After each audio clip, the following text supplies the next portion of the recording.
Okay, so welcome to the third episode of The Shed. Today's guest is someone that we know very well, someone that we've worked closely with for the last couple of years, has been a big part of our development as coaches, as a unit, as the under-17s that we have at the moment. So we'd like to introduce to you Liam Mackay. So welcome, mate. Welcome.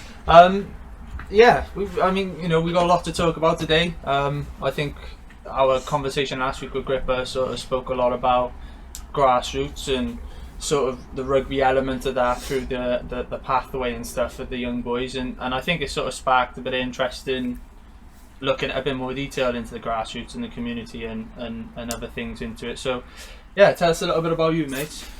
Yeah, so probably not 3-4 count. Which year are we in? 3 or 4 years ago, we sort of had the idea of there wasn't much rugby provision in the area for these kids. Obviously, a lot of us, around my age, had always played at the Wanderers. So I suppose the demise and the demolition of the junior section of the Wanderers. Older age, then, is it? Yeah. So they were renowned. They were world beaters in Wales, the Wanderers, for the juniors and the youth, and for whatever reason things didn't quite pan out as they probably would have wanted to. So teams sort of dwindled away and went on for a couple of years, and myself and Fabio, who was working for the Welsh Rugby Union at the time, come up with a little idea of let's get some kids down the field. So advertised on Facebook, set up a group.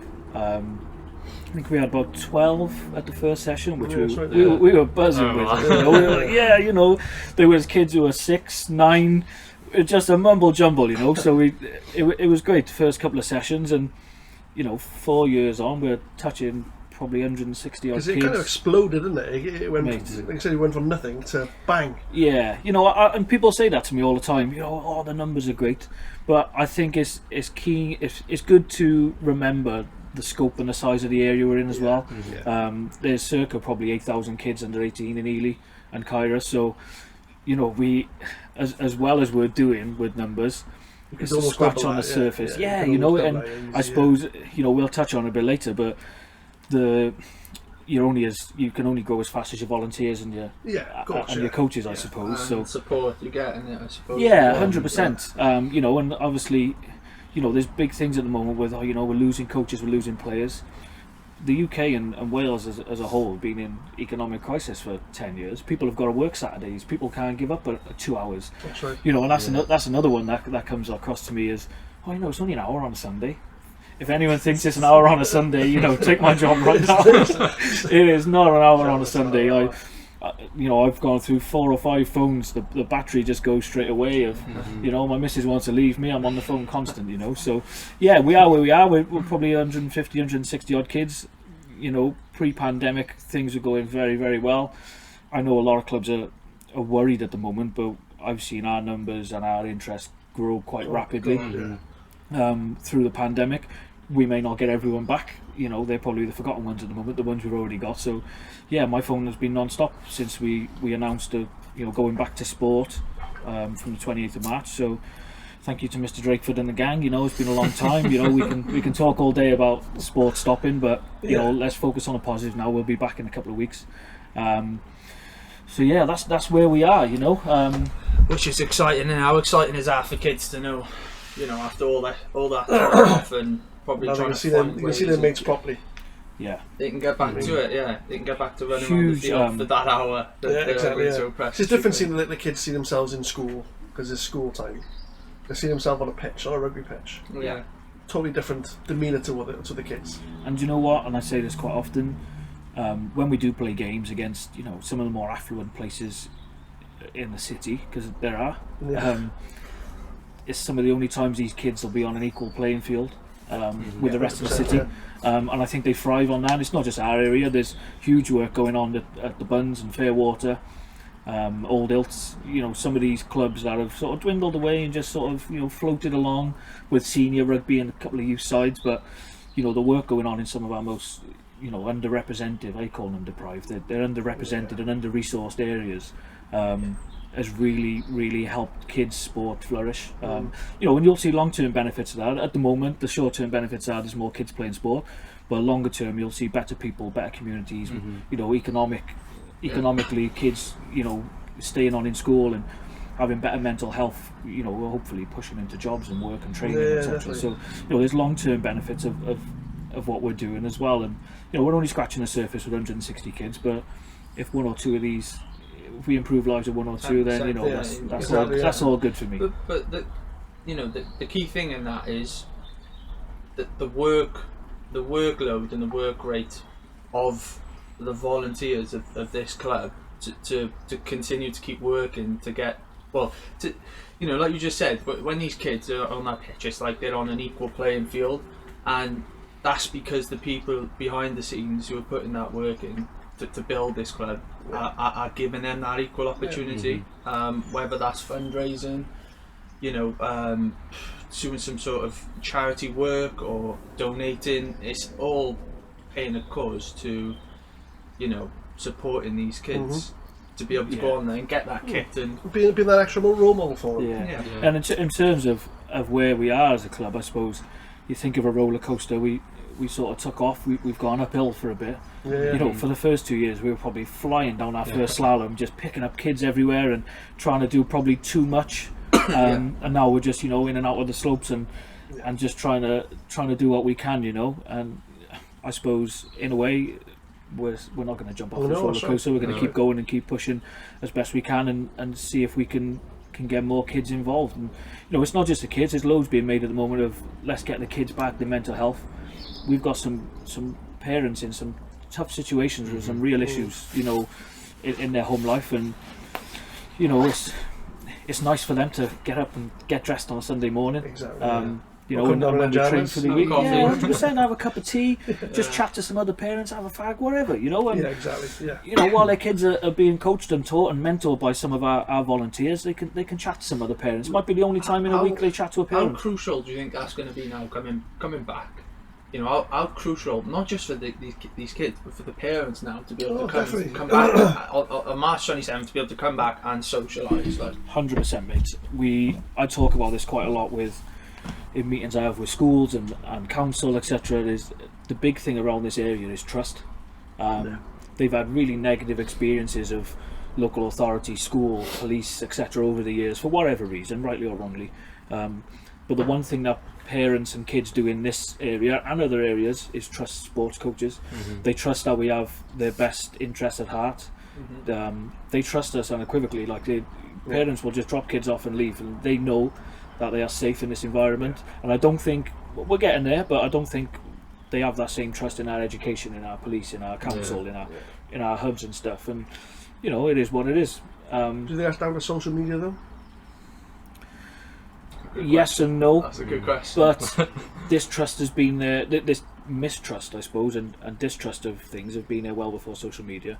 Probably been unmasked a few others. I suppose you can blame. You could either have a positive or negative spin on social media or on any subject. It's so subjective.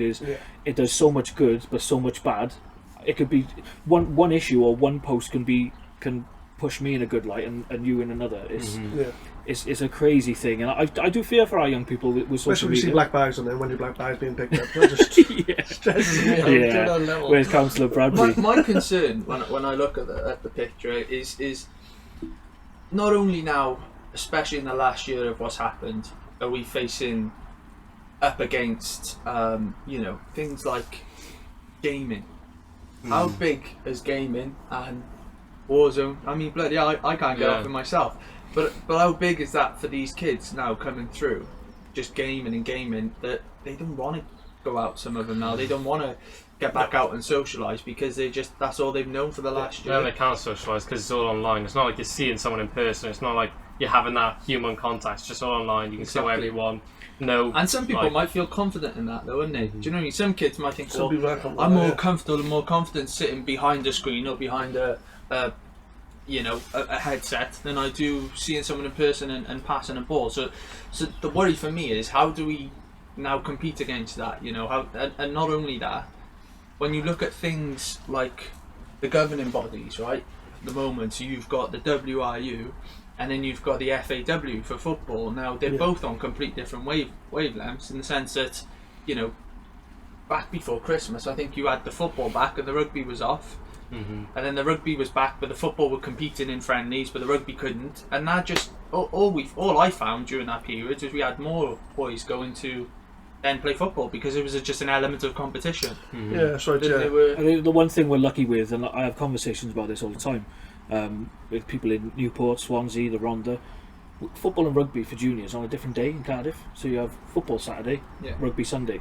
In the Rhondda and some of them areas, it's all on Sunday, and I literally cannot fathom and get my head around that. It's crazy. How I've asked people, well, what's the reason for that? Like, I don't know. It's just how it's always been.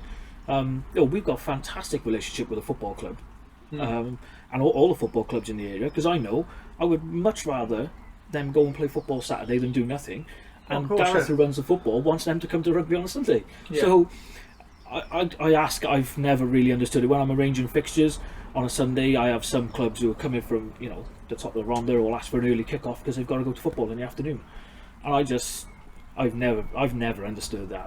But really it takes for someone like yourself and Gareth to have that relationship to ensure that sort of system is in place for these you know, kids.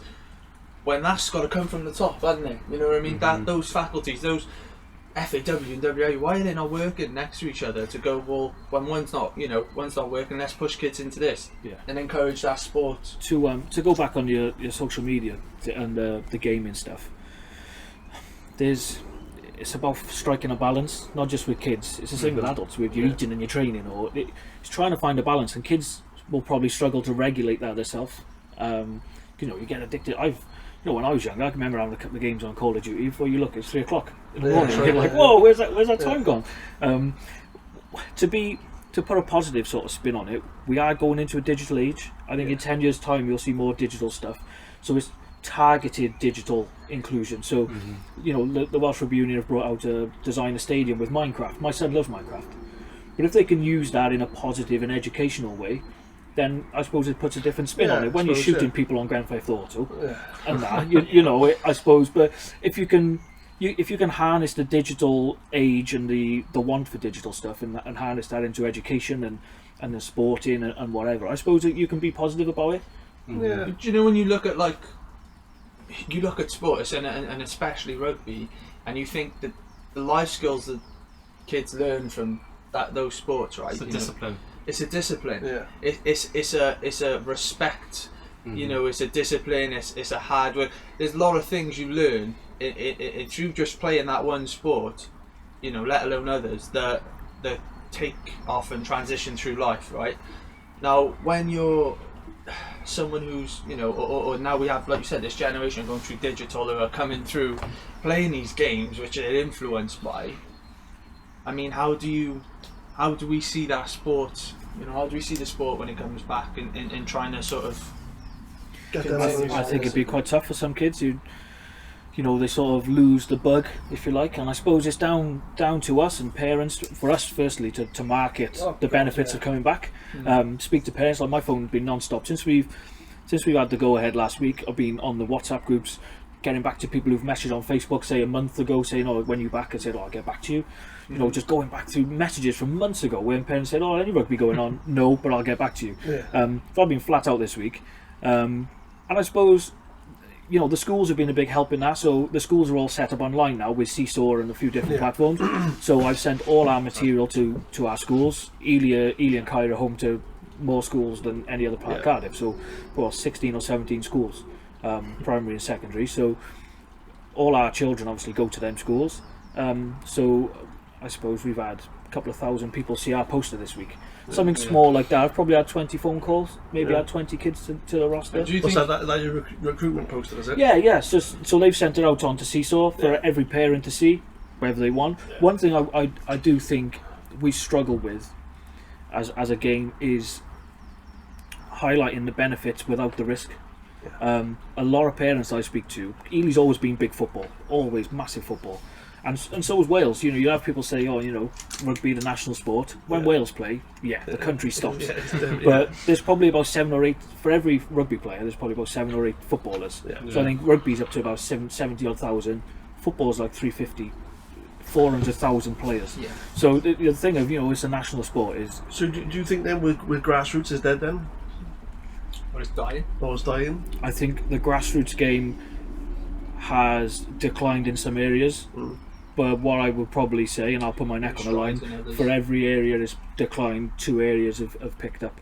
I think some clubs may have struggled with adapting to this old digital age. When I went to a club, I turned up at Glamorgan Wanderers with my dad the one day, hadn't phoned anyone, hadn't spoke to anyone, hadn't seen anything on social media. We just turned up and said, oh, which age is he in? And there we go. I think some clubs, are still waiting for people to turn up at the gate. There's so much more on offer now. Look, we just mentioned gaming. People, transport links in and out of Cardiff is so much better. You can do whatever you want now. I suppose for some areas, it's learning to adapt, isn't it? Yeah, 100%. And I don't think the union do enough on that. And I've said this. Why isn't there a template poster that any club can go to? Why isn't there a template social media account? You can have a look and pick up ideas. I think that the marketing of the game, other than the professional game, is quite dire for me. Do you think that though as well that we could probably maybe ask a bit more of our pro players in the sense of when you're representing the country and you're representing the WI, would it hurt much to send a couple of pro players to a few clubs around Cardiff and the Vale and and up in the Valley area and say and promote and just go and visit potentially. I think one thing we do have within rugby is we still have a connection with a pro game. Can you imagine having a club in Manchester and trying to get a Manchester United footballer down? Yeah. Impossible. You can go out to town, you can still see your Ellis Jenkins, Lloyd Williams and them boys having a beer, you can have a chat with them, I think rugby players, especially professional age, are still approachable, they're still normalised. You try to get hold of Ronaldo. Oh, not chance. That's right. Although if you do catch him, I need I think they still have that connection with some of their club. I know quite a lot, like Lewis Jones, who plays for Cardiff Blues. He coaches Bather under 9s or under 10s. We've played against him. Lewis, he comes down, good as gold. Some of them boys are still out in their clubs. You wouldn't. I don't think you'd see many footballers out coaching. Their local clubs. Different connection. It's just being able to go and I suppose everyone's different. And when you're in that busy sort of life, so I said last week we were talking about Sheedy. He's been amount of times he's been back at the Rocks watching us play and wanting to see us progress. And there are players out there that do that. The same with, like you said, Lewis does that. He's constantly at Bather. At Mount Pleasant, whatever it is, he's there doing something. And we won't have those players in this area to come back now. But with the progress that's been made and some of the boys in the academy, Mackenzie Martins, etc. Maybe in 5-6 years' time we'll have a professional player from Ely who can come back. But not just players as well, coaches. Coaches, whatever. That's different elements that I think sometimes people don't realise. And when you look at think how many pro coaches are out, even if they just coach in the Premiership, you're looking, you respect. But it's the same with referees. You don't hear any referees from any area. So there's been a loss of referees. There's a massive loss of referees. I think there's a huge amount of work to do on referee development. You can do your level 1 in a day.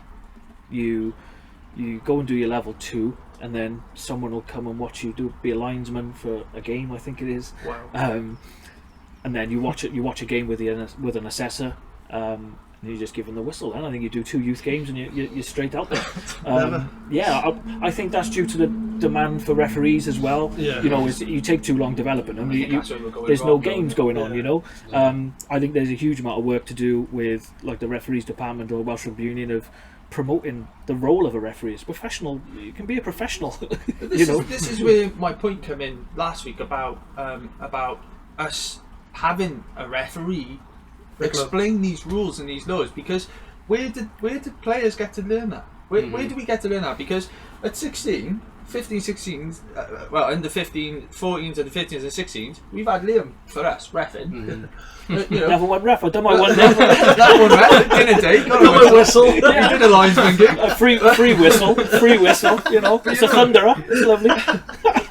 know what I mean? Like, you're looking at that and you're going, well, Liam's reffing because the WRU are never going to send anyone because they don't have They don't have the resources. Even when you get to youth or under 17s, you're still questioning, are we still going to have a ref? Like, some games you probably aren't. And then, if there's no ref, when kids are going through their adolescent changing period and they're soaking everything up like a sponge, if there's no referees there to educate them on the laws and the rules of the game, how can we expect them when they get to the youth and the senior level to understand those rules and rules? I think the union do a good job with like the coaching locker. There's a ton of videos on there. Maybe there could be more videos from your Nigel Owens, from your which might come now. Which might come. I think maybe just explaining some laws. But I think they do a good job with the resources that are on the coaching locker. There's hundreds of clips of videos, etc.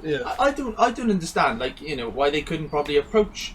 And we keep going back to Nigel Owens because he's obviously retired now, but I don't understand why they couldn't approach him. Right, create like a theme where he goes to every club each week. And each week with a different club, he's demonstrating with them a new law, or not a new law, but a law, and explains it. You know what I mean? Something like that, and just upload, like you said, or even just explaining clips and decisions from a game on a Saturday. Do every club have their own referee? We're lucky and fortunate. Obviously, we got Liam. They're meant to, yeah. Well, unless you know someone who isn't attached to a club, you just need someone qualified who's willing to come down. You've used.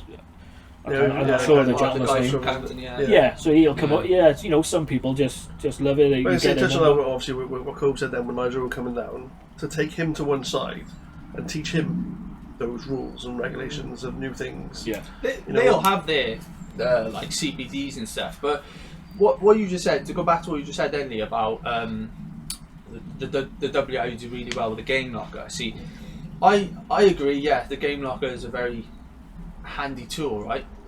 But I strongly, and just purely because of who I know and who I work with and how often we have these conversations. I mean, I'm currently working with two chaps who are very who are basically through the RFU, right?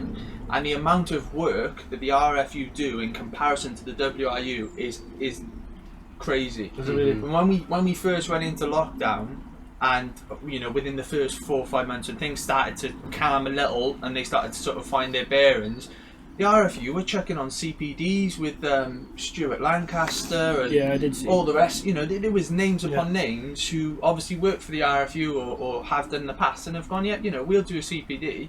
And I remember writing an email to Johnny Evans. I wrote an email to several WRU officers to say, I've just heard that this CPD's going on, and lucky for me, I was actually invited to those CPDs because of my friend who I was working with, but also the WRU wasn't offering anything, and mainly because a lot of their staff were on furlough at the time, unfortunately, and that's understandable.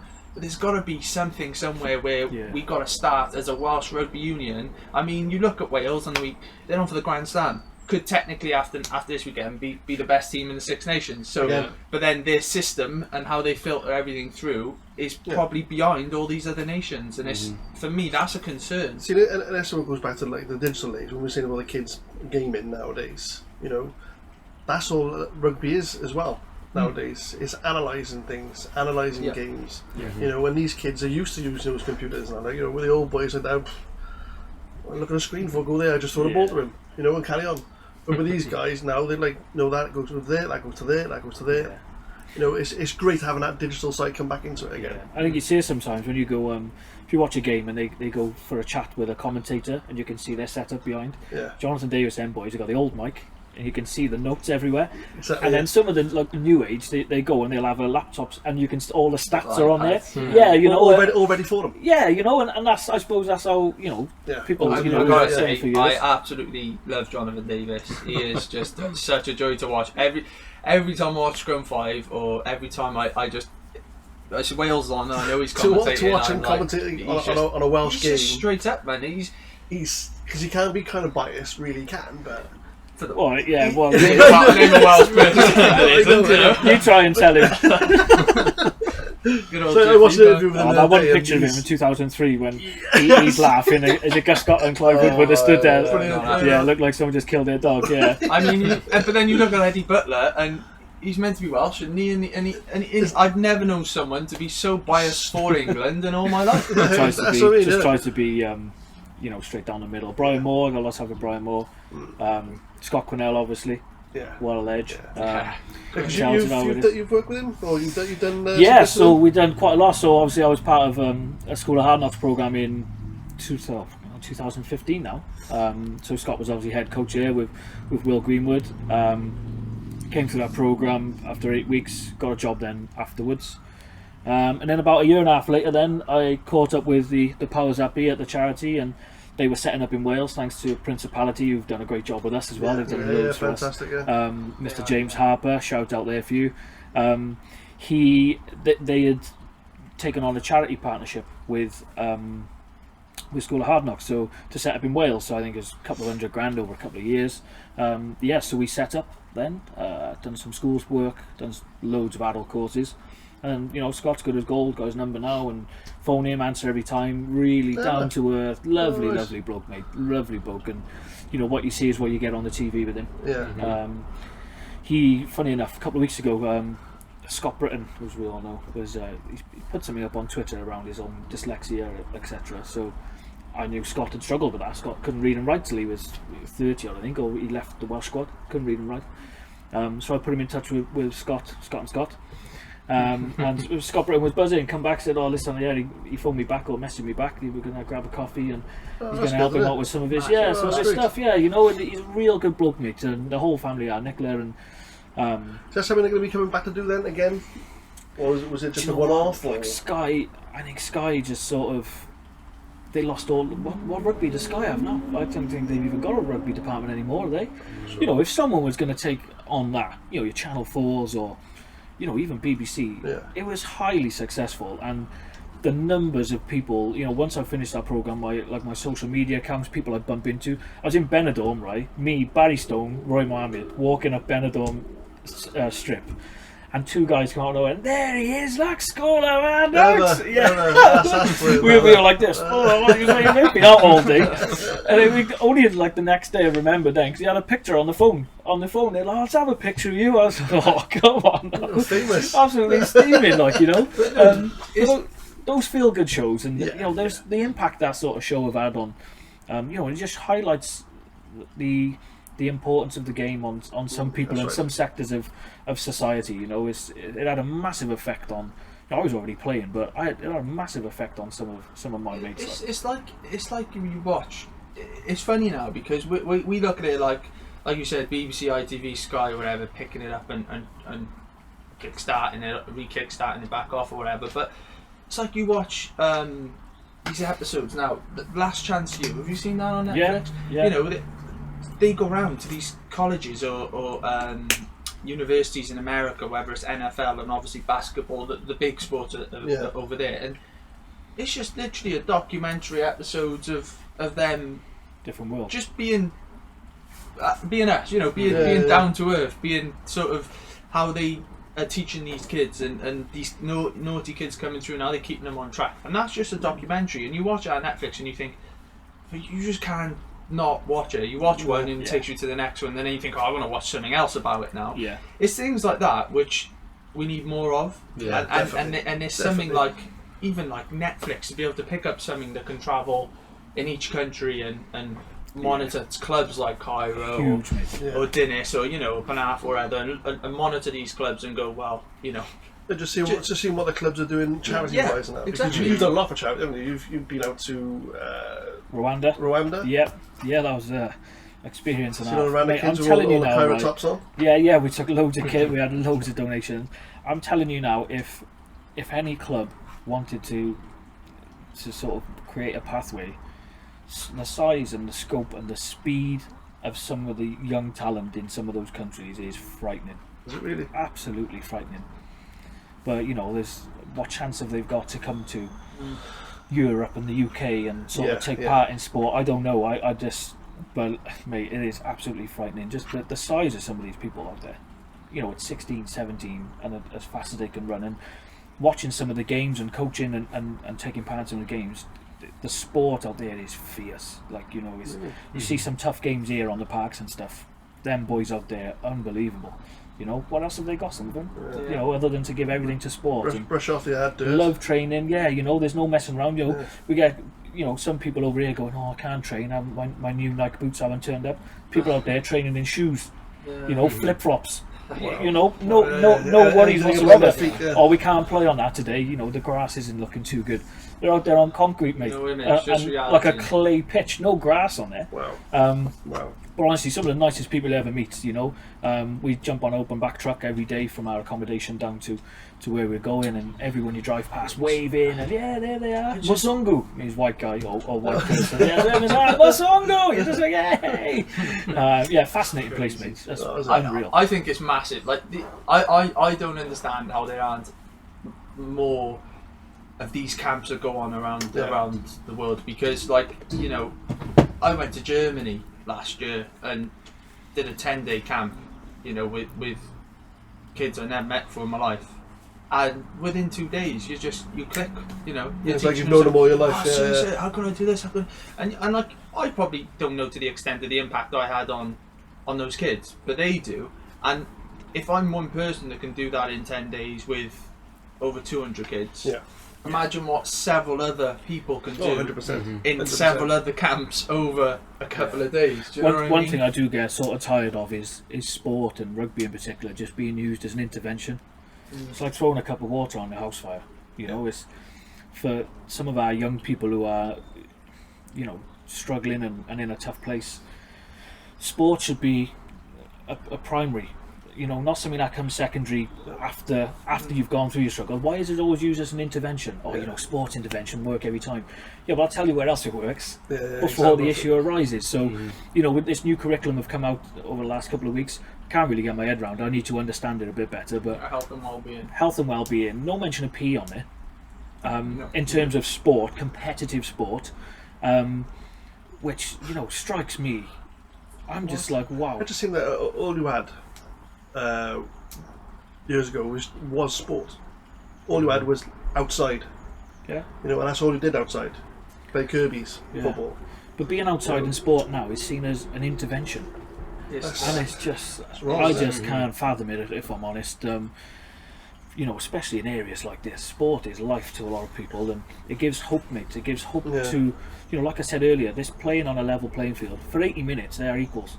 Yeah. You know, and it sounds really cheesy, but they are. No, it does. There's one referee. And that's what Money the- doesn't matter. There's That's what the 15, game is. 15, one Yeah. referee in the middle. That's basically what the game of rugby was made for, wasn't Yeah. it? You know, you have your big kids, you know, with your props. Right, You have your yeah. skinnier And kids that's- who You know, and whether you're going back wingers to and things. your house in Lisvane or your house in Ely, for 80 minutes you can play together and play It's a sport. release as well. It's not just like you don't keep it all bottled up. You can lose all your emotions Exactly. in 80 minutes. 100%. And you're 100%. playing with doing your well. mates, and if you're lucky enough to play with a mate, and he's gone back to Lisbon, like you said, and you're going back to Ely, it doesn't matter. You're friends, and that's something that you get to take away from that. 100%. It's like that 100%. sort of stuff is, it just gets overlooked nowadays with sport, and it is really frustrating. And you know, let's not get it wrong. Is to play representative sport and to play. It is an expense, you know. So that's why we've worked hard really to develop a boot bank. We've worked with sponsors to get, you know, pairs of boots in, because they are expensive. Yeah. You know, when kids at 9 to 15, they grow like that. Oh, like, God, you know, yeah, so yeah. you could be looking at 3 pairs a season. Some families that could be £150.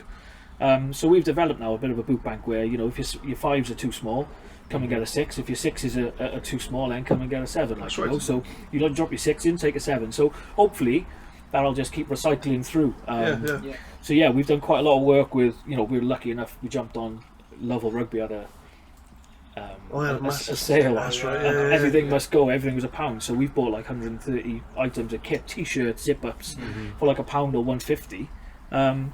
You know, so just things like that. Just off the cuff, Yeah. where you can just go, yeah, here's But 130 quid. that pound to that child, Yeah. Well, they're 15 It's- quid in normal times. but You know? to them that's £1 million. Yeah, So no, I've 100%. got a T-shirt. Yeah. You know, I'm playing for my club. You know, That was one of the things with when we did School of Hard Knocks, especially in the schools.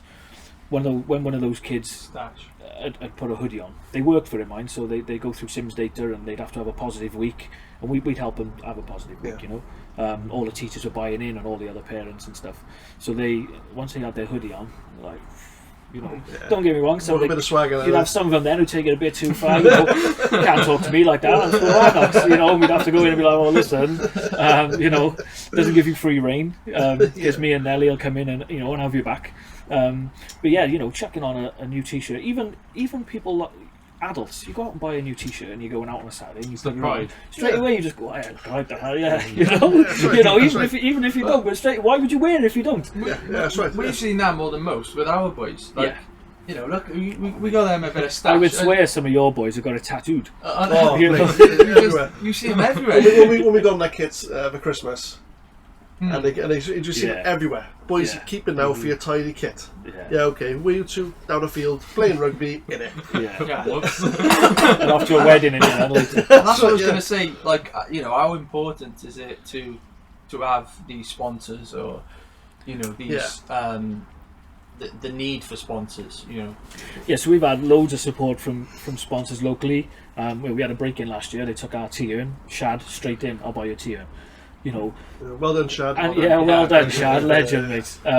You know, from small local shops, small local businesses to, you know, Principality Building Society, who I was lucky enough to work with from School of Hard Knocks, maintained a good relationship with, and you know, even though they're probably one of the biggest employers in the country, they have a real sense of community and they have some good people working for them. So James Harper has been, you know, monumental really in especially in for supporting us, because he knows he's fantastic, another one who, you know, I suppose as a big company you do take it on trust that someone's going to use the money correctly, etc., and you know, especially with social media these days, you can just put one story out about misuse of funds or whatever, you're finished. Or so you know, it's another thing that a company such as Principality trust the people running the club in the area, and they will use that money to take it to good use. You know, they sponsored your under 15s this season.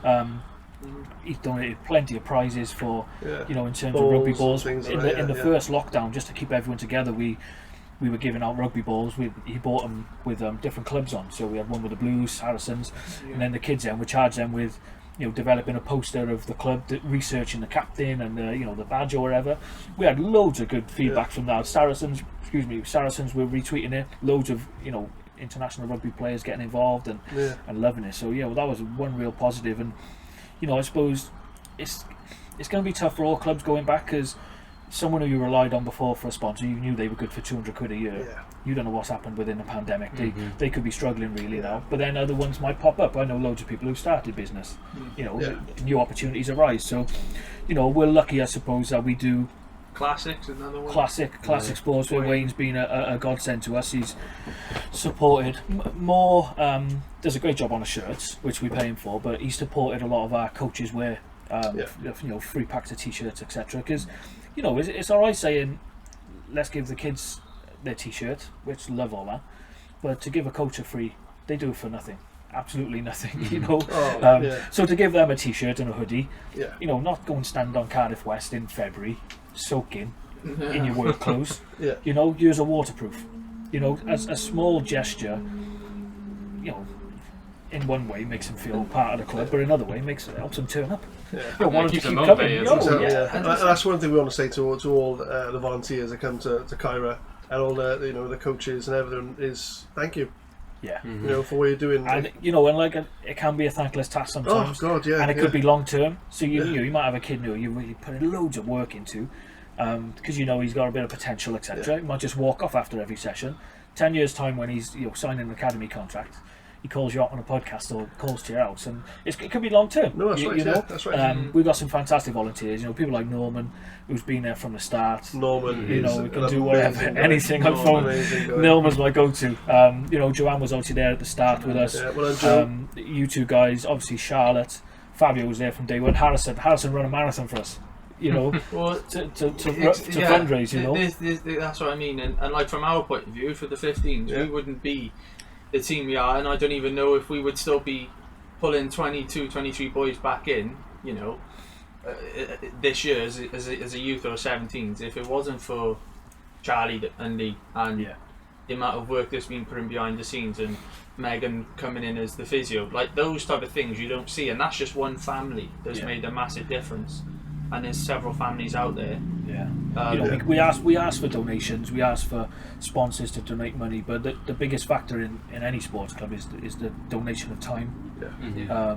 Because if I've had a few people over this pandemic say, "Oh, apply for this grant, apply for that grant." If someone give me 10 grand now tomorrow, I probably wouldn't know what to spend it on. I would rather them say, "I've got 5 volunteers who can do Wednesday, Sunday for the next 6 months for you." You know what? We've got our kit. We've got a small amount of money in the bank. We're not wanting for anything particular at the moment.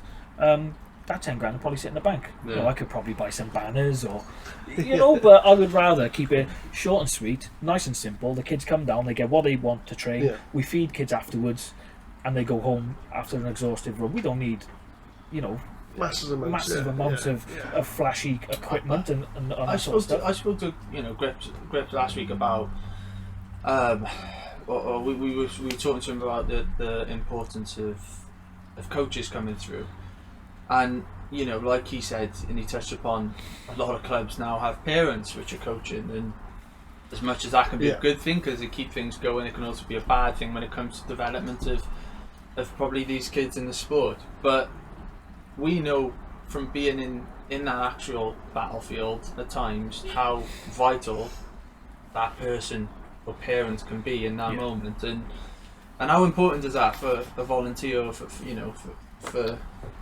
parents to sometimes have to step up, and how do we find that balance of?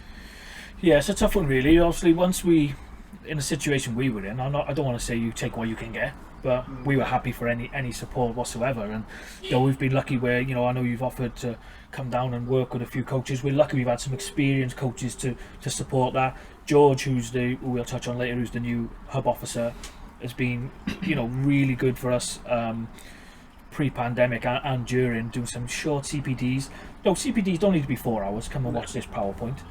I'll come down, I'll show you a couple of drills, or I'll come and watch you coach a group of kids for 15 minutes. When they go for a drink, I'll give you a couple of pointers, take them on board, and we'll progress from there. I know how much our coaches have really enjoyed that little bit of sort of, not analysis, but critique, if you like, positive critique, positive feedback, and and he hasn't been scared to say to somebody, "Oh, listen, you need to do it this way." It's not being nicey, but they've taken it all on board as positive critique. We've been lucky, really. We've got some really supportive parents, like I said, Norm and some of them. I know from previous experience it can cause problems sometimes if the coach's son's playing every time, etc. We've been lucky where we haven't had that. And I don't expect that because we've got a good group of lads, but it can cause problems. But the one thing I think we need to appreciate is the confidence it takes for a parent who hasn't played to take on a responsibility. Because Norman isn't a senior player down with us. No, he turned up, he does it, the kids love him. Where I could get someone in now tomorrow who's been through the academy and he blah blah blah, he'd come down and go, "Right, I want you there, and the kids are like, "Oh, I don't want to do this." Whereas Norman lets exactly. There's the fun element to it. Norman has that balance, of listening to them and collaborating with them and going, 100%. Act like them for 20 minutes. Exactly. It's a lifestyle, isn't it? I suppose after keeping them fit, I think. He's running around with those kids. The volunteers and even the parents who don't coach, the parents, if they don't get up on a Sunday, bring them down. We don't have a club. No, that's right. So the parents and the volunteers are the lifeblood of the sport, and as long as that continues with us and keeps progressing, as we can keep progressing as a club, but we need to be offering those opportunities for those parents then to gain qualifications and gain confidence in their role. I know the Welsh Rugby Union were talking about really basic bookkeeping courses and those sort of things, because finances at a rugby club, I think that's why some clubs are folded. The finances haven't been up to scratch. They're only volunteers. Because we're kind of lucky in a way that that Jo is our safeguard officer, so she can do the CRB checks and things like that. We're kind of lucky in that way. Clubs need that right the way through it all. So you can't have a club unless you've got one, Mike. Exactly. Yeah. And I think Clive does a really good job with that. You can have one, and you can have a good one. You know what I mean? Yeah. Well, you can. You can. And we are lucky. I didn't know who mine was at the Wanderers. And they're obviously in place. But until you get an issue, you might not know who they are. So there's obviously no issues. We were kind of the same. The boys didn't know who our safeguard officer was. Yeah. So when she came down one day and she said, "Right then, boys, so." It was like, "Oh, And again, this is another thing. Those safeguarding officers are parents or volunteers. They could be privy and to some really tough stuff. Something disclosed to them could be really significant, like it could be horrific. Yeah, of course, yeah. So is there enough support for them afterwards, for them to know where to go for that support for that young person or the family? Because it's not just the rugby side of it, it's the other side of the element of that child as well, isn't it? It's out of school. Are they having enough support outside? Yeah. And the thing is, you've done a lot with the boys when it comes to going to college and things like that. Pushing them into the college side of it. And not only that, it's like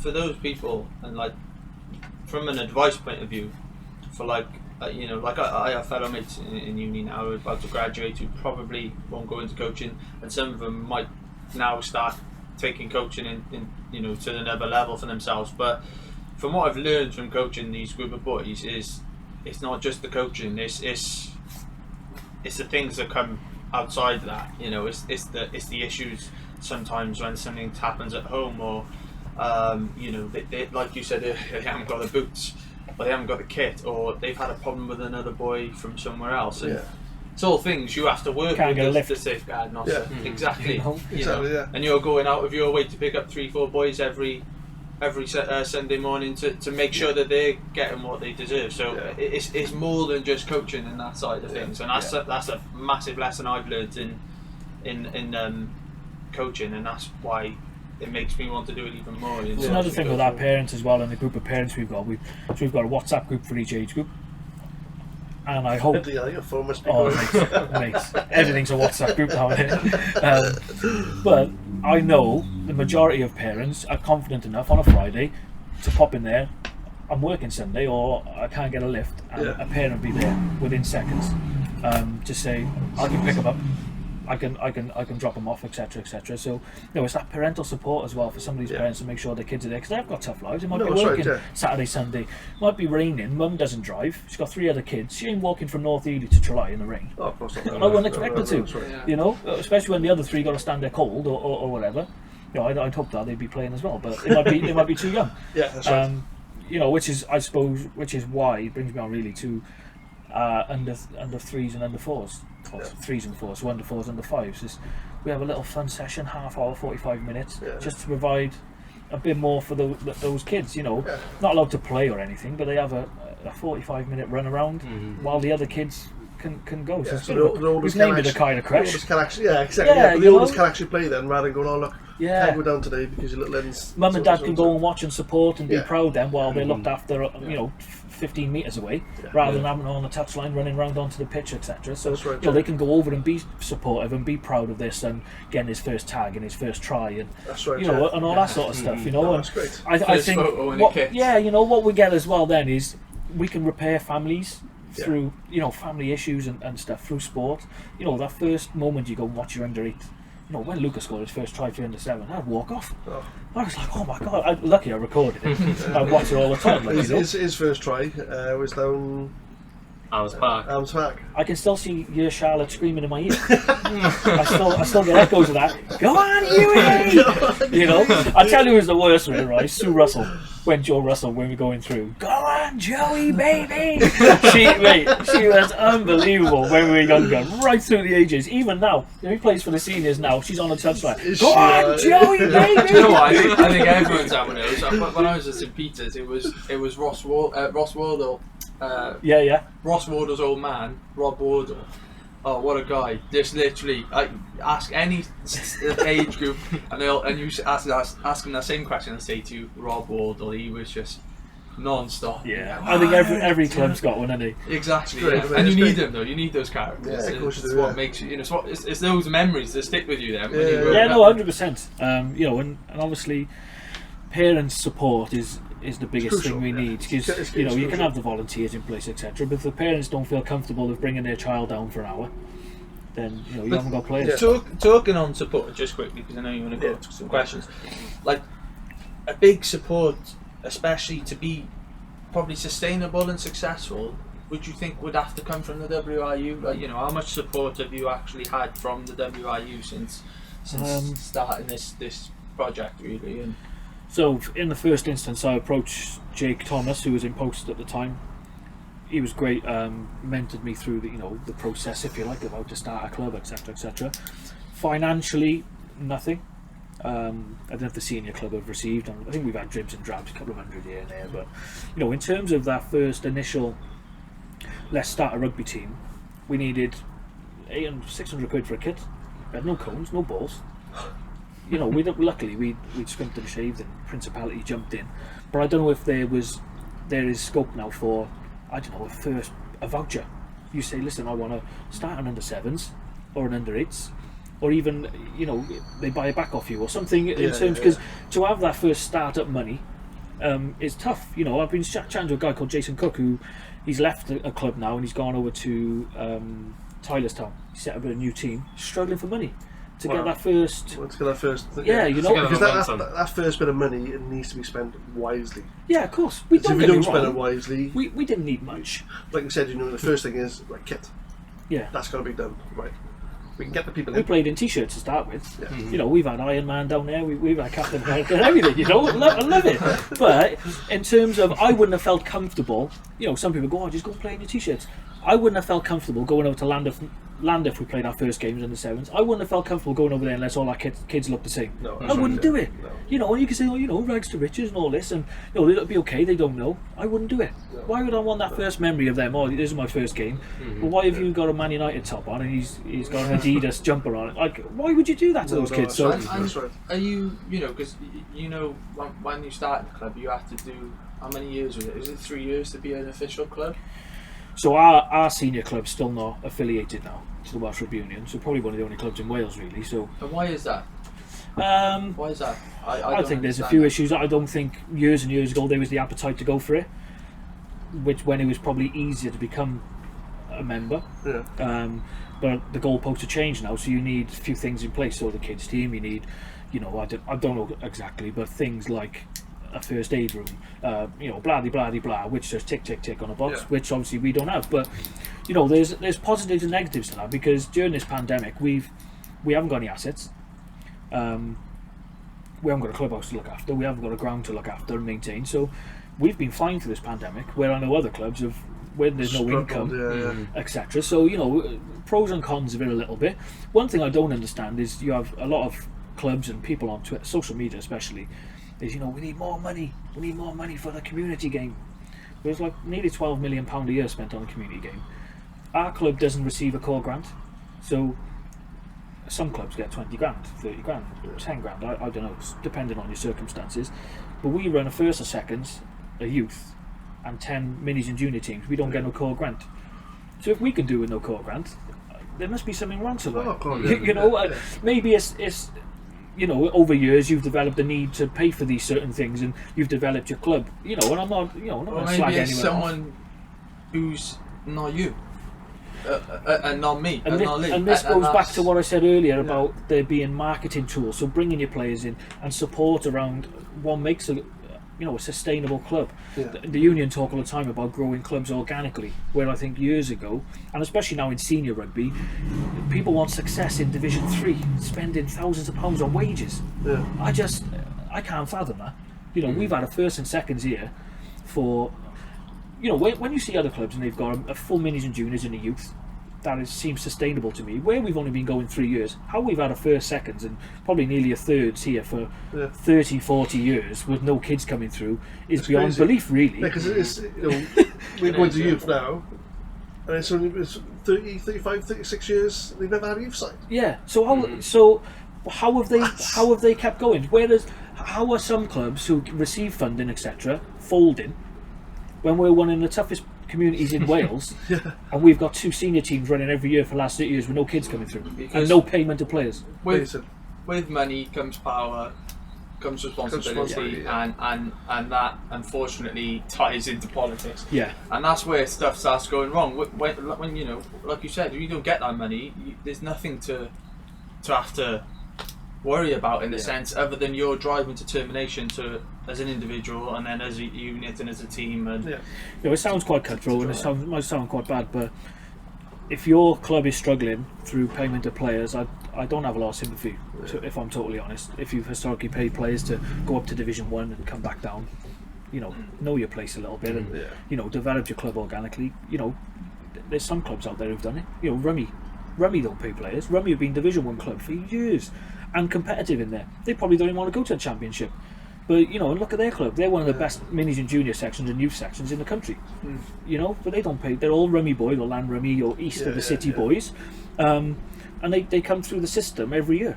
It's one of the top clubs in Wales. Wow. So I suppose to be successful, there's a short and an easy route, I suppose. But, coming with that short and easy route comes a cliff edge and a downfall at the other side if you're not careful, I suppose. And right. unfortunately, some clubs at the moment are bearing the brunt of that, while others are thriving. So, I don't buy into this whole grassroots is dead. For some clubs it's dead because, you've loaded the gun up yourself. But for other clubs, things are going really well. What's your view on rugby in schools? I think... Good question, yeah. Depending on the area you're in, depends what school you're in, I suppose. I know there's been a massive drive in Cardiff West. I don't think they'll mind me even saying there was a problem with participation in sport not long ago. They've had a new school, things just bend into place. Their arts and drama have been fine for years. They concentrated on that. Things are falling into place now. Cardiff City Foundation are in. Obviously we've got a new rugby hub officer. We've had 3 in 3 years, which hasn't been great. But I'm hoping George will stick around now and see us through. They've got great teachers in it now, Mr. Barr and a few of them taking the responsibility for sport. I think clubs have got a part to play in that as well. So like I said, we've offered to go in and do sessions. We have a good rate on the 4G at the school, which has been a godsend to us since they built the new school. So we're regularly in contact with Mr. Pritchard and Mr. Hulland who are there. I know that they identify a lack of sport there. And it's just how we work as a collective and a community, I suppose, to promote that. Because it's not just on them, they're educators, and we're sports clubs, so let's support each other. I think there's a massive drive, there's a massive need for more sport and competitive sport in primary school. Definitely. We're lucky enough to work with the Sports Trust at the moment, where we've been given a grant to run a primary school project. So, 5 of the schools in Ely and Cairo are in the top 8 in Wales for free school meals percentage and pupil deprivation. That's in the whole country, and 5 of them are in our neck of the woods, which sounds crazy. Trilly's up to nearly 71% free school meals, which isn't always an indicator of, but it gives you a baseline as to where you are. So we're going to be working with 6 of those schools, 15 pupils in each school, get full kit, t-shirt, shorts, and footwear. For them to come on a Sunday. We arranged with Aldi's for fresh fruit and food to go into the school on the day of the training, so they're fueled and ready to go. We've got 10 pupils then from Cardiff West who are going to be rugby leaders. We'll go out with George, coach in the schools, referee in the schools, and hopefully come over on a Sunday. So it's all geared into them coming to a Sunday, providing our initial good experience in the school where they can have a run round. And then we'll have a big festival then over on Cardiff West on the 4G, where each school can be competitive and play competitive sport. And out of those 90 kids, I suppose if we get 10% and get 9 or 10 new players into the club, then great. It'll also support transition, so they're going to be year 5, year 6 kids, so they'll know some of the older kids in the school. They'll get a taste of the school. They'll meet George to support the transition between the 2 schools. And the Welsh Rugby Union have been in touch. We're going to do a piece on it, etc. Because I think it's quite exemplary, really, of how clubs can support primary schools and sport in school, and it's just a different avenue of recruitment. I'm not standing down till where are all the kids to? We're going out. We're being proactive. We've had some of our coaches in Tesco's on the door. We've been proactive and being a bit. Off the cuff, I suppose. Let's go to Tesco's and recruit. But it's worked for us. And what works for us might not work for everyone else, but it's no harm in trying. I suppose if you pick one kid up from a social media campaign, there's one kid you didn't have. If it weren't for yourself and Fabio going into those schools at one time, we would have 15s. Yeah. Because Huey looks down to Fabio. What I will say with the 15s, I think that was a bit of a one-off. I wouldn't be promoting to other clubs start 15s tomorrow. No, we were lucky where we had an appetite and we had a good group of boys who all wanted to play. My advice to any club would be start with the 7s, start with an 8. You need 6 players at under 7s. If you can't get 6 players to turn up for your club, you're probably doing something wrong. You know, as a 6-year-old and a 7-year-old, we were lucky. We had a good support structure in place. Good parents who brought them all down. Little social media campaign which helped develop a few others. Yeah, Kai and Ashley took it on board. But that was as a bit well, of a didn't they? one-off. Like, you know, I don't think many other clubs and areas that would see that. You know, what was Yeah. it, 20-something, 25, 26 boys there? Well, Session 1, like, you know. But it just like, goes to show. whoa. It just goes to show there's kids out there that want to be Yeah. in a sport. They want to be out there. They want to be playing sport. You know, it's not just football and rugby either. There's, Mark is oversubscribed in the boxing club. Yeah. You know, there's alternative sports. Ely's always been football and probably boxing as well. You know, we had John Smiths and a few other, Barry Jones. You know, so there's good people to look up to. But you know, I suppose we need to start having some rugby exemplars now, and people these kids can look up in terms of rugby. You know, you know, the Wanderers had loads of boys come through there, but not many of them Ely boys. You know, they had Navidi and Sam Warburton and these boys. Dan Fish, Corey Allen was the Ely boy, but that was probably the last of that. You know, that generation is probably the last. Yeah. Really, for the Wanderers, because they've then struggled since probably that generation, and only now really sort of getting to their feet in the sense of doing the championship competing. And I was going to actually come to you on that question, because one thing Kai would probably as a club, as you know, face battles from the very beginning. We know that, whether it's been all the things you've said now, funding or recruiting in any sense. Now, you know, there's talk of there being a new battle and a new challenge in the sense of, you know, the Wanderers now looking to try and kickstart and follow in that route, in that sort of path of starting a youth or starting a 17s. And what are your thoughts on that? You know, what are you fearful that, you know, and you know more than anyone as well, that being a person in a position of power or of connections like yourselves, you know, like many other people, obviously that plays a massive role as well if you know the right people. And the reason why I asked that question is with, you know, the likes of Mr. Martin Fowler being at the Wanderers is another perfect example of someone who's, you know, in a great position, great power, and has a lot of connections and can pull a lot of strings, and probably in a sense good for rugby, but does that pose a threat to the club, you know? And well, I get the negative stuff out of the way first. I've heard this a few times. We're going to start up again. It's been going on for a while, but I wouldn't be doing my sort of stature in the community any justice if I wasn't saying that I didn't want more kids playing sport. If I was like, oh, I'm not sending them up there.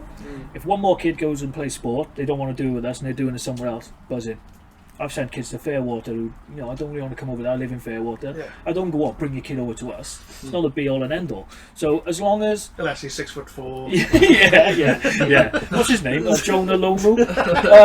I'll pick him up.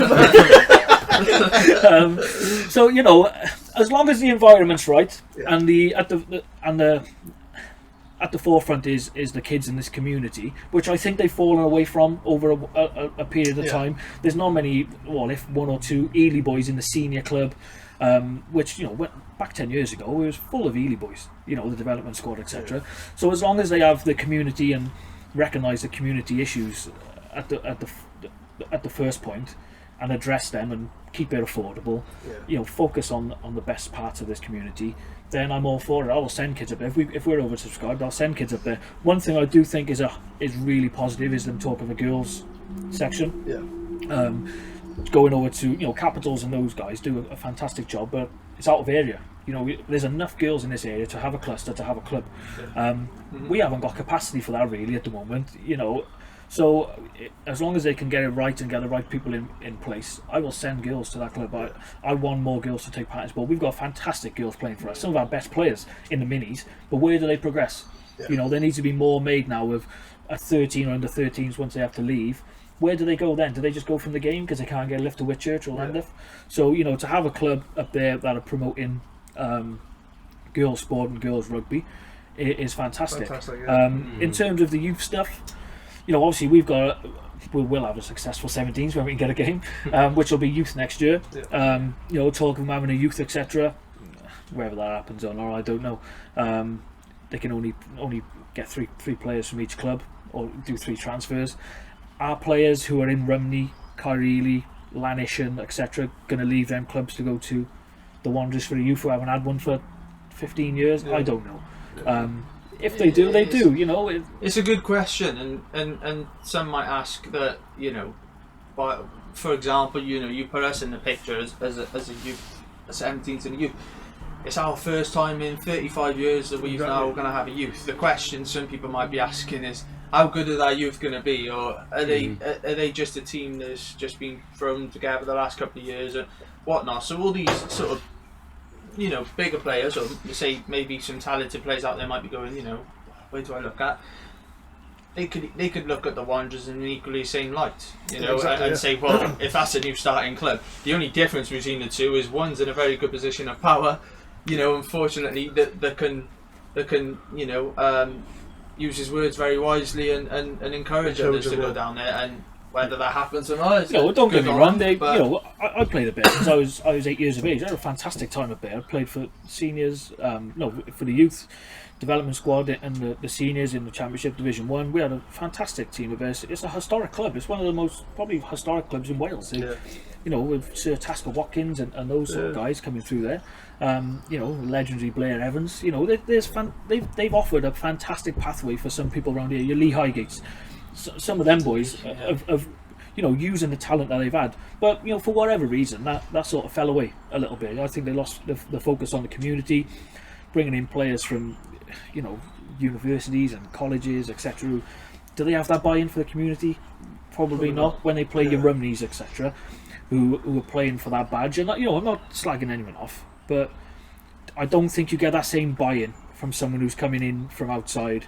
And I think if I was the Wanderers, I would be getting back to the basics, back to your bread and butter, looking after your born and breds, and you know, and promoting that, because that's when they'll be at their best. You know, even when they went to the Premiership, Andrew Bradbury, Lee Highgate, Ryan Healy, all Ely boys playing Premiership rugby. You know, it's not as if the talent isn't here, but it's just about long-term vision and you know, letting those boys progress and do it organically, like I've said, not buy people in and look for success, because you know, it will run out. You know, that money tree does, you know, come. You don't. The last thing you want is a horrible winter when all the leaves fall off and, you know, you don't come back. You don't want to be spend. You know, I will support as much as I can. You know, obviously not to the detriment of my own club and my own kids and parents, etc. But you know, I think it's positive if there's more clubs that want to, you know, promote kids rugby and kids sport in the right way and in the right manner. Then I'm all for it. I said to Lee when we heard about, you know, this possibility, and I was sort of like, well, you know, it is a good thing. I'd be happy to share a picture of them and in a training game, or you know, share training sessions, and as two, you could look at it as two big rivals of the area, but you could also look at it as two big developments of one area. So you know, it all depends on the people who are at power at the time to sort of work together. It sort of brings me back to my first comment as well, where there's like nearly 8,000 kids in Ely, so you know, there's enough. If we want there's enough to share around and promote sport too. So happy days. Yeah, no, it's been a lot of good talk on that, and I wanted to just ask you a little bit more, going back to the hub officer, George. I know obviously there's a lot of talk, and the one thing, just from a 15s, 16s and our 17s point of view, we would have loved to have had someone like George come in and just give us some pointers and come and encourage. So what's, you know, is there a plan going back? Well, we had some plans obviously pre-pandemic. How that looks afterwards, I don't know. But you know, really infectious man that's taken over. I know the kids in the school are really engaged with him. You know, I suppose in terms of the plan going forward, that'll probably depend on what you want, I suppose, as well. So, you know, once we can, let's have a sit down and see what George. Obviously, now you're going out of. It wouldn't be like a recruitment thing now, because he doesn't have those kids in the school. So, you know, he's highly experienced, a level 4 coach. You know, he's highly experienced. He's been at Filton and Bath Academy, etc. So, you know, there's plenty to take from him. He's probably a font of knowledge. So I suppose make your request and see where it goes. I suppose obviously it'll be, now he's sort of working up with the Wanderers as well, and his school work. We'll share around that bit of knowledge and stuff. But whatever you guys need, let's do it. Like, you know, and the same for the seniors. He's got a responsibility for the area, if you like, and not just one particular team or club. So as long as we can, use George in the most correct manner and to the best of his ability, I suppose it'll be a real positive for the area. You know, I don't think there's any other level 4 hub officers in the city or in Wales. So I was quite surprised when we were on interview and saw his CV. We all know how difficult it is to get into a level 3. So, you know, we could probably have a lot of level 4s hub officers out there. Because he did it in England, you know, it's very difficult. It's because he done it out Exactly, mate. There you go. You know, when we met, what's Kerry Lovell? Brilliant good guy, another gentleman full of knowledge, and I think he's a level 3, if I'm correct in saying that. But I mean, it took him a long time to get it, you know. So yeah, it's those type of things we gotta have someone level 4. Yeah, it's exciting.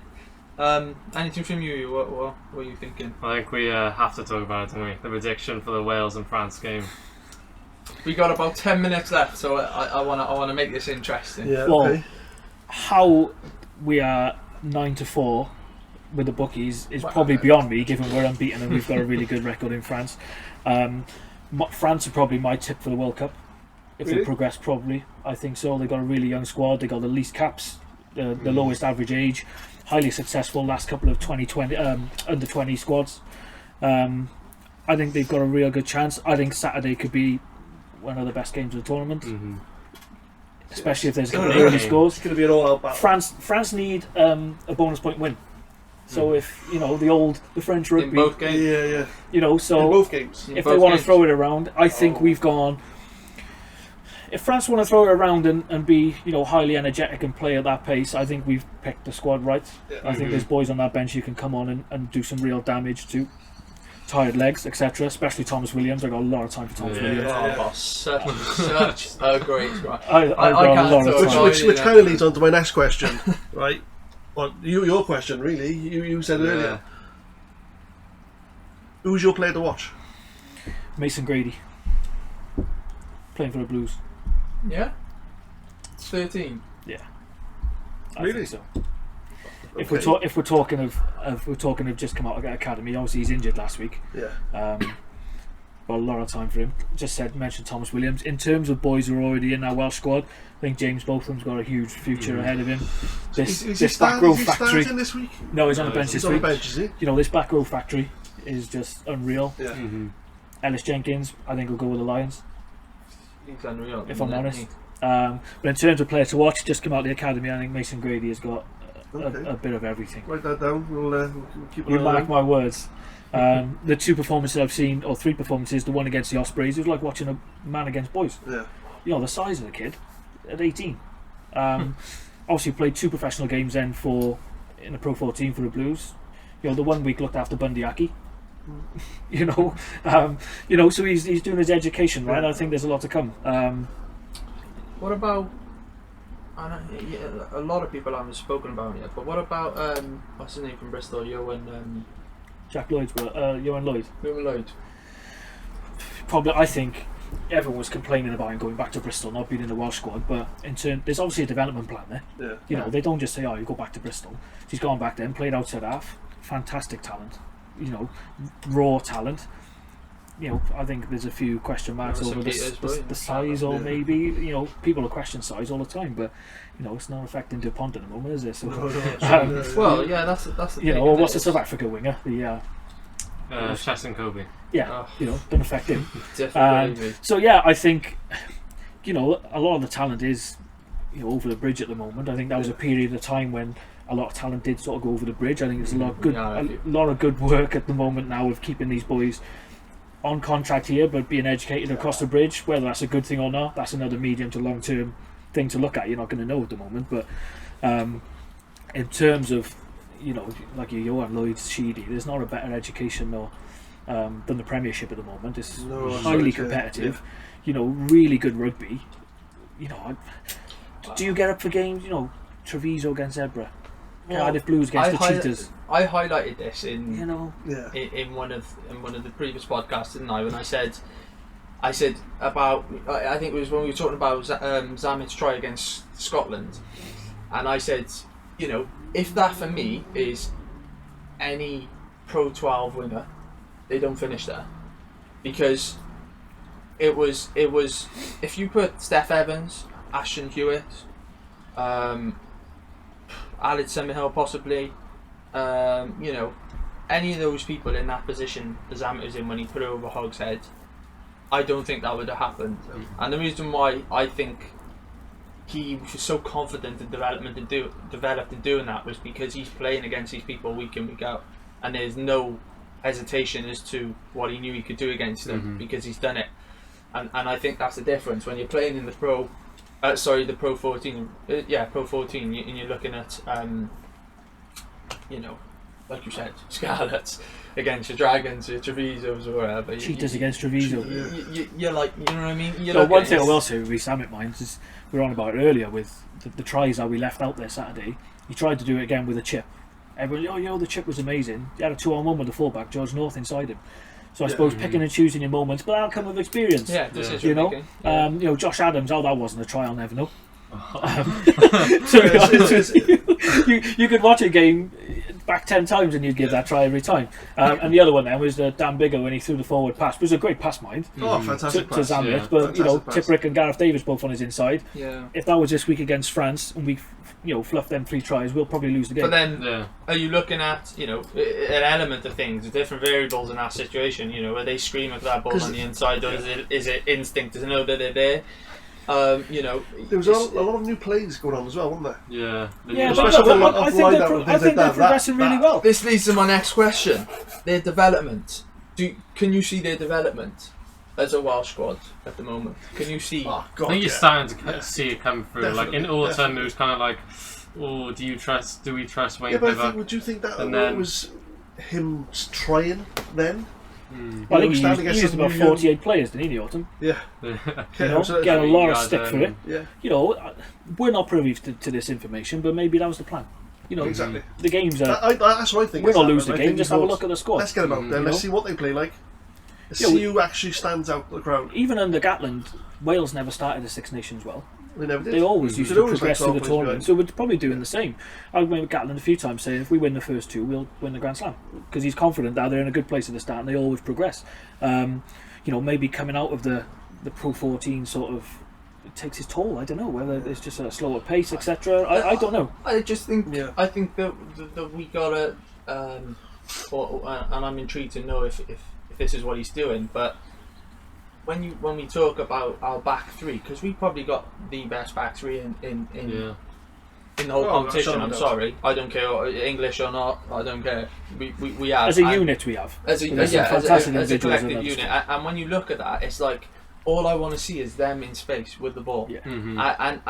I think we're starting to see sometimes in space, but the only time at the minute for me that I see that is when I see Sheedy come on the field. That's the only time I see that 3 metres, 4 metres of space with a ball, and they go. But I suppose it's 2 ways to look at it. Then is the dog work's being done early. I think we've played a blinder with the subs. Fantastic. Willis Halaholo coming off the bench. Thomas coming off the bench Saturday. I think he's The hot stepper. really So do. I know there was loads of calls for Sheedy to start this week, etc. But what if it didn't happen? Who have you got on the bench to change it then? It's a tough job, Worked, Oh, God, it's yeah. worked. Yeah. He's come off the bench as an impact every single game. So And I suppose in a way, this happens at community level. You pick your team to start the game. You always see some.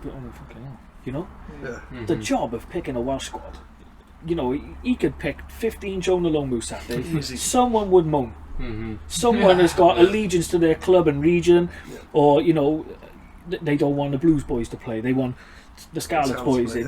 So you're never gonna. We're unbeaten 4 out of 4, and I'm watching comment today. Why ain't so playing? Why? Hang on a minute. We've won 4 we're games. 4 out of 4. Thing is going really well. We scored 17 or 18 tries in 4 games, which I didn't see coming after the autumn. So, if it's not broke, don't fix it, I suppose. You can make a couple of tweaks in. Obviously, Adam Beard's come back in, who I thought was class against Scotland. He's come back into the squad. Wyn Jones down the storm. Wyn Jones would probably be a lion. Yeah. It wouldn't surprise me if Adam Beard was as well, because he's the only guy we've got in our squad that can, match up to some of those South African second rows in terms of stature and size. That's right. Whether he's on that level with aggression and how they play, I don't know. But there's not many 6'2" second rows in I'm South going to Africa. ask, and slightly away from Wales at the minute, but do you think Atoji's played himself out of the Lions? I think you definitely go whether you would have a captain on the field that was willing to give away, was it 9 penalties? I don't know. But I He's Do you know what? fantastic player. there's a part exactly, and there's a part of me that feels that Gatlin likes that, and there's a part, and you're talking, well, unless it gets played here, you know, it was meant to be played the other side of the world where the referees are different, they pick up on different things, and he might get away with 90% of what he's doing, he might not, and I think Gatlin's aware of that, but I also feel that Gatland is, you know, I think if he would have been Welsh, he would have been picked for the next captain of that team. Well, the one thing you do get as well is, you know, Gatlin's made some highly controversial choices, especially with Brian O'Driscoll, but they've all worked out. He has a big You choice know, mind. he's run 2 tours, he's unbeaten in both. You know, drawn one, I know, but you know, who saw when they left Brian O'Driscoll out and brought Johnny Davis in, and people wanted to, you know, kill Gatlin's family, you know, and all this nonsense, and then we go and put 45 points on them, you know. So I think it's different with, you know, we just talked about the size and stature of South Africans. Do you want to be giving 3 penalties, piggyback up the field, and give away 5-yard driving lineouts? You know, but once you get into that environment, maybe, you know, he can change his how he plays, but do you take that away from his performance then? But I think he's a phenomenal talent and, you know, athlete. What was he? He's 23, isn't he? 24? It's crazy. You know, It's crazy. but I think it's highly unlikely he's going to captain a tour, if I'm honest. I think it'll be Alan Wynne-Jones. Strictly because of what he does in and around the field. People can question his ability on the field all the time, but it's sort of just him being there half the time can inspire. If you actually look at the two, though, right, Alan Wynne is back at the beginning of the tournament, 2 games in, was on 6 penalties. Shocking. 6-7 penalties in 2 games. But everyone, you know, were like, "What is going on with the guy?" Including myself. You know, it's not Alan, but because of his legacy, who he is, what he's done, what he's doing, that's gone now. And now Itoji's in line and committing, you know, similar numbers, if not a few more, and now you're like sort of on his case in the sense of is he playing himself out? But and you know what, right? If we weren't sitting here having debates and there weren't, you know, highly controversial debates going on around the Lions squad, then it wouldn't feel like a Lions squad because everyone's got their own allegiances to their country and everyone's got their own opinions, and at the end of the day, Mr. Gatland is what counts. I tell you one thing that will be interesting is his coaching staff. Whether, you know, does Sean get a look in because he's with France now? I don't know. You know, does Rob Howley go? No. I don't know. This is what I mean. Stephen Jones. One thing I will say with, which I don't know, obviously Warren Gatland, but one thing in my opinion, is he's very bit loyal. You know, he's worked with Sean Edwards for years, Rob Howley for years. He likes the tried, tested. You know, because predominantly it's worked and been successful for him. So, you know, obviously Farrell went to Australia. Sean Edwards, New Zealand, was he defence coach New Zealand? The question is though, like, the Lions come around every 4 years, right?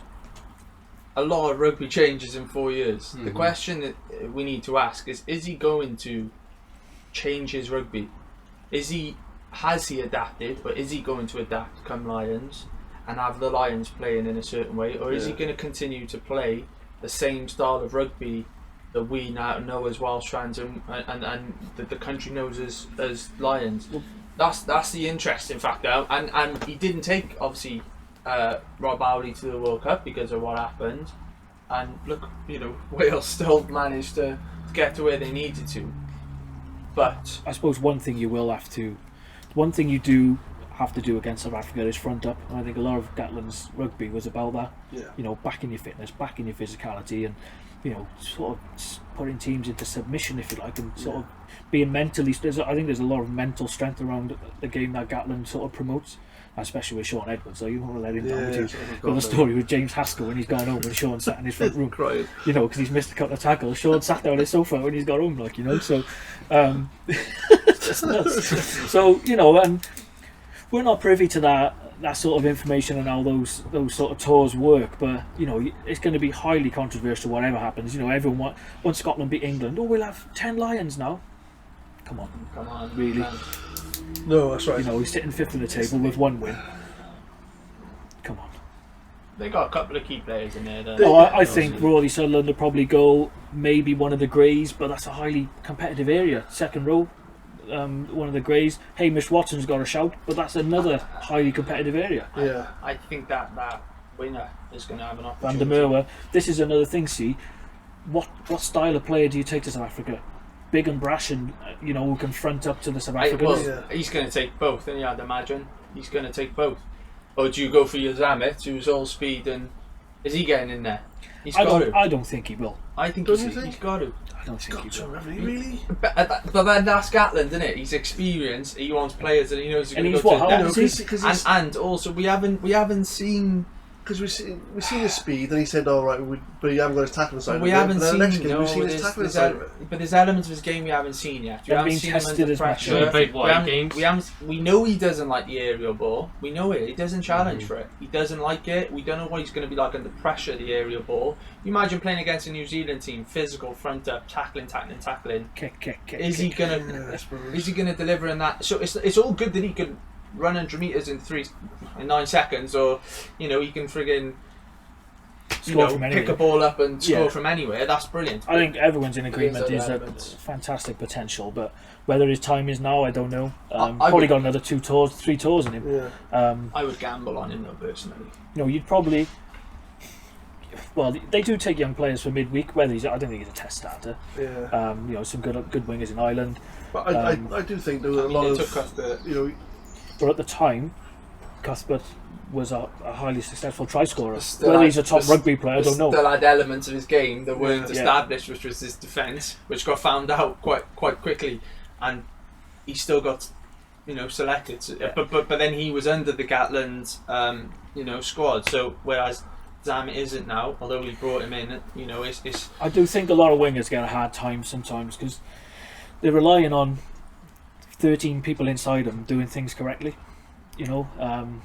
Any winger in space is on form. Yeah. But once Wales went through a stage where they were struggling a bit, and he was shipping the ball to Cuthbert with 3 men inside him, getting bundled into touch, and it's holy shit now, shit he is. Yeah. Any winger in space, that could be any winger. George North had a tough time. Wales weren't playing very well. You're relying on front football, which then creates a bit of space for one-on-ones. look at it now, mind. Yeah, Coming back inside, he's playing. So as a 15 or either wing or even a 13 and outwards, you're relying on so much going well inside and those battles inside being your positive. knowledge of your position and your knowledge of the game is sometimes what can save you in those situations, and it's very difficult at the moment to read whether Zamet's to read what his knowledge is of the game and his position, because he's just smashed it for Gloucester. They know what their best asset is, and they use it.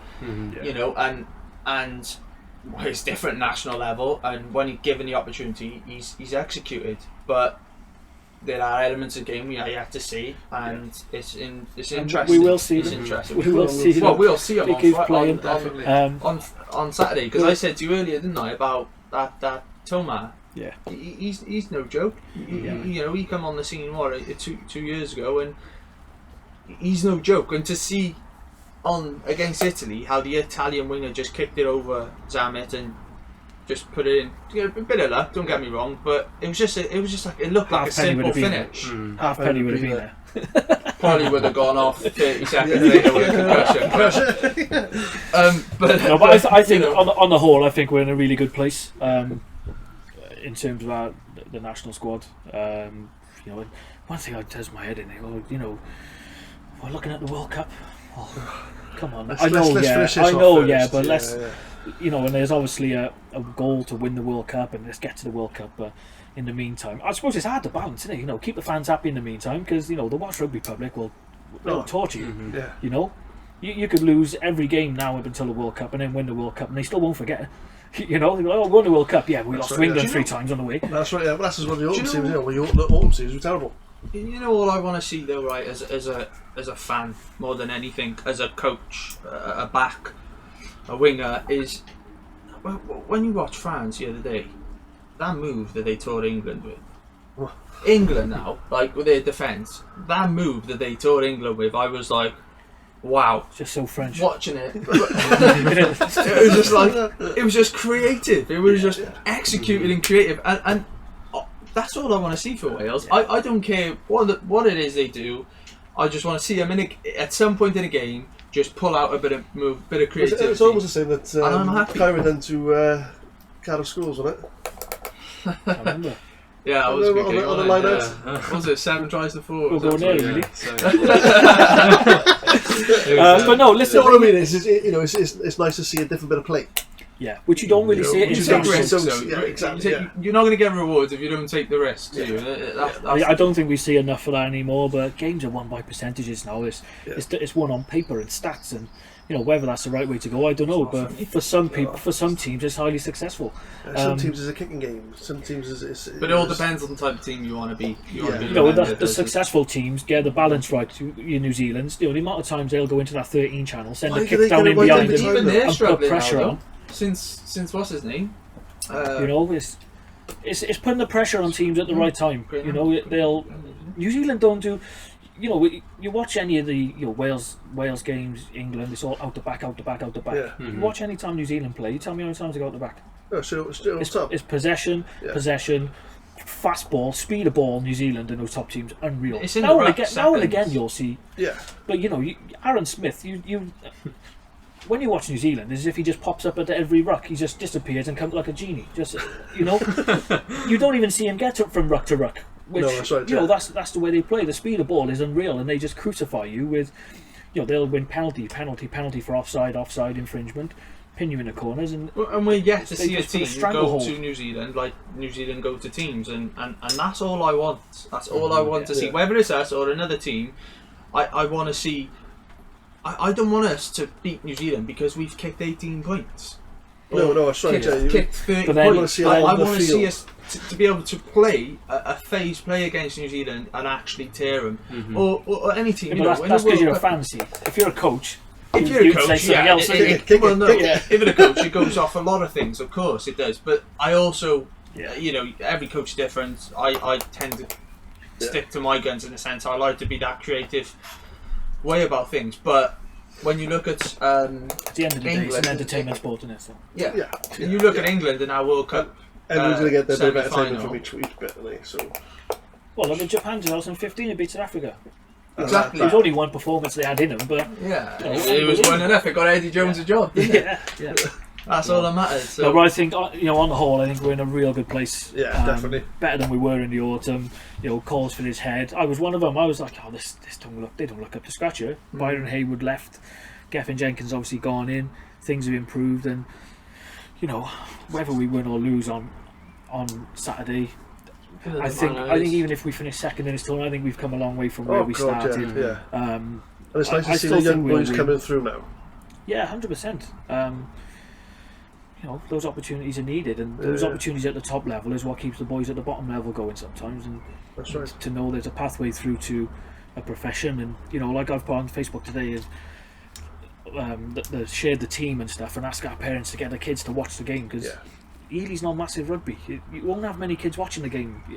Come down on Sunday and Wales played Saturday. You ask any of the kids, they don't watch it. No, that's right. They Yeah. don't- Or you ask them, they might know halfpenny because he takes the kicks. Yeah. But you say to any kids, you do know Faletau, they don't know what you're on about. Yeah, You mention Ronaldo or Ryan Giggs, and it's like, Ronaldo. Yeah, that's right. Yeah. So I suppose they're showcasing the game, and Wales doing well is good for the country in terms of marketing at the lower level for us. So that's why I've asked every kid, go and watch the game, send us pictures of your Kyra kit while you're watching the game, sing the anthem, sort of thing. So and that can reflect then on some. Do you get taught the national anthem in school? Yeah. Do you know Do you get taught the national anthem in Good school? time, Do you know St David's Day, bruv? St David's the best day of the year when I was in school. Me and all amazing, my wasn't it? mates, arms round each other, hand on the chest, screaming Sospenvach. Right. You got taught that in school. Yeah. The kids nowadays don't. I went to Welsh school. They just sit down in assembly. Sit down. Right, everyone stand up. Mine, hey. Right. Yeah, no, I They're love like that it. nowadays. Those were the days, man. St. How David's do you know all Day. the words? What we need to do, one thing we do need to It was in know, our handbooks. we need, That's right, yeah. that was like an oath of allegiance. To get into class 4, wasn't it? You had to get in and you had to recite it, yeah. One thing I think we need to do as a country is have a bank holiday for St. David's Day. I think that will promote Yeah, definitely. more of this country to young people. So that's my Mark Drakeford, if you're listening, Get on back. we want you. He's up for re-election, so you might might consider that. So hopefully we'll get a bank holiday for St David's Day. Lose one somewhere else. I don't care about the others. That's right. Let's get one for St David's Day and restore a bit of pride in the country and our communities. That's right. Yeah. So a big massive thank you for Liam for coming on today. Yeah, Really appreciate this. It's been a good conversation. It's been a good, just to have a chat, just to talk about the community and the grassroots, and hit home, for a lot of people in the reality of actually what's going on, really. And this is something when we set out to do this podcast, it's stuff we want to talk about. We want to keep this podcast as close to home as possible. Exactly. It might not be the most professional, it might not be the most organised, but at the end of the day, the shed. Exactly. The thing is, we've had a real life conversation about real life happenings and things. Exactly, Not everything's rosy with grassroots rugby, but we're working through it. And this is what you hate about the news nowadays. They sugarcoat things. Why? Let's tell it how it is. Misinformation and there's too many agendas on social media, etc. So Exactly. do yourself a favour, stay off there. That's right. Especially when Wales squads are announced. You've got enough information. Any of WI listen to us, they'd be like, wait, that shed. But we just, you just talk by experience. You can have a conversation with someone tomorrow from WI or whatever, and you can have a completely different mindset. That's right. You know what I mean? It's just having those conversations, isn't it? I guess. But on the whole, I think things are going well, and especially for areas like ours, and like I said earlier, Tremorth, Fairwater, some of these areas are doing really well. So as long as these kids who are underthought of sometimes by the powers that be and can get out and play some sport, I think we're on to a winner. At the end of the podcast, we'll put the recruitment posted up for Kyra Ely, Minions and Juniors as well. Also in a link, the social media description, everything below. Yeah. Perfecto. So give us a follow. Give Liam a follow. If you want your son or daughter to get involved, get in touch with the podcast or myself, and we can get your kids down there playing. Definitely. Okay, guys, thumbs up, like us. Yeah. Give us a follow. You know the drill, and we'll see you on the next episode. Thank you.